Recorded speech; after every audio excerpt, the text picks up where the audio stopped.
Attention to all SSS members at pensioners. Sa mga nagtatanong, ang tanong po niya, paano pag 75 years na tapos matagal na din nakabayad sa loan, pwede pa rin ba makakuha ng pension sa SSS? Sa video na ito, pakitapos hanggang sa dulo para malaman ang buong impormasyon.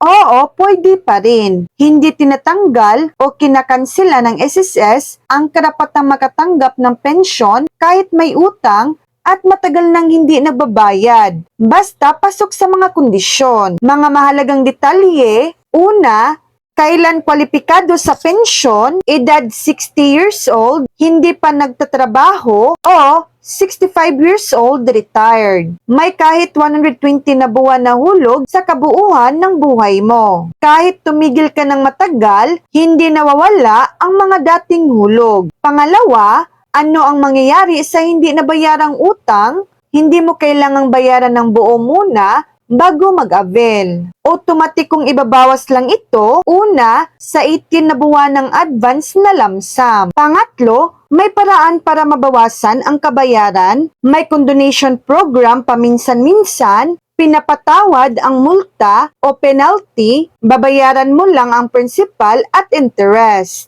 Mas mura ito kaysa hayaang dumami ang singil. Anong gagawin? Una, pumunta sa pinakamalapit na SSS branch. Pangalawa, dalhin ang SSS number, UMED, balidong ID, at bank account details. Pangatlo, maghain ng retirement claim. Pang-apat, tanungin kung may penalty condonation para mapagaan ang bawas. So yan lang po ang latest update.